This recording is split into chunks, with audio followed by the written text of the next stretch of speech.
جمعہ کوئی معمولی بیان نہیں ہے. جمعہ کا بیان اسے ہلکے میں نہ لیجئے. اللہ کے لیے آپ جب جمعہ میں آئے ہیں، آپ نے یہ حدیث بچپن سے سنی ہے. پہلے مرحلے میں آپ آتے ہیں، اونٹ ذبح کرنے کا ثواب ملتا ہے. دوسرے مرحلے میں آپ آتے ہیں، گائے ذبح کرنے کا ثواب ملتا ہے. تیسرے مرحلے میں آپ آتے ہیں، بکرا ذبح کرنے کا ثواب ملتا ہے. چوتھے مرحلے میں آپ آتے ہیں، مرغی، یہاں تک کہ انڈا بھی کہا گیا ہے. جب آدمی آتا ہے، امام صاحب جب آ کر ممبر پر بیٹھ جاتے ہیں، السلام علیکم جب امام صاحب کہہ دیتے ہیں، اس کے بعد کیا ہوتا ہے؟ اس کے بعد کیا ہوتا ہے؟ وہ فرشتہ، غور سے سنو، وہ فرشتہ جو ثواب لکھ رہا تھا، کیا وہ بند کر کے کتاب آسمان کی طرف چلا جاتا ہے، یا پھر وہ فرشتہ کیا کرتا ہے؟ بیٹھ کے خطبہ سنتا ہے. سبحان اللہ. مجھے افسوس یہ ہوتا ہے، فرشتوں کو جمعہ کے خطبے کی ضرورت ہے، انسانوں کو نہیں ہے.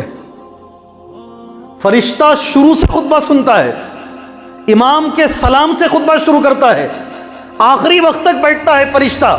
اور ہمارے مسلمان ایسے ہیں، خطبہ شروع ہونے کے بعد آئیں گے. اور بعض احباب تو ایسے ہیں، ان کو معلوم ہے جماعت کا ٹائم یہ ہے، 5 منٹ پہلے جائیں گے، جماعت میں شامل ہو جائیں گے. اللہ کے لیے ایسا مت کیجیے. جمعہ کا ایک خطبہ الگ ہے. یہاں تک حدیث میں کہا گیا، آپ کو میں ایک جملہ بولتا ہوں، دیکھو اس پہ عمل کرو انشاءاللہ تعالی، اس پہ عمل کرو.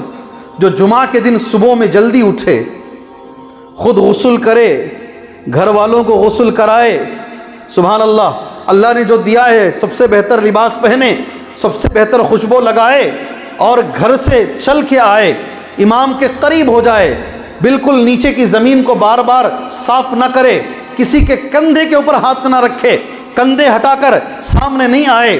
اگر آدمی نے ایسا کر لیا، اللہ کے نبی صلی اللہ علیہ وسلم کی جو حدیث ہے، یہ قدم جو گھر سے نکلا وضو بنا کر جمعہ کے لیے، یہ قدم وہ رکھتا ہے، تو پھر اللہ کے نبی کا جملہ ہے، صیام سنۃ و قیام سنۃ. پہلی بار 10 سال پہلے مسجد رحمانی میں یہ حدیث پڑھا میں شیخ البانی کی صحت کے ساتھ، مجھے خود تعجب ہوا، اتنا ثواب ہے. سبحان اللہ. ایک قدم جو آپ رکھتے ہیں، یہ 1 سال تہجد پڑھنے کا ثواب ہے. ایک قدم آپ رکھتے ہیں، یہ 1 سال نفل روزہ رکھنے کا ثواب ہے. جمعہ نارمل چیز نہیں ہے، جمعہ نارمل چیز نہیں ہے.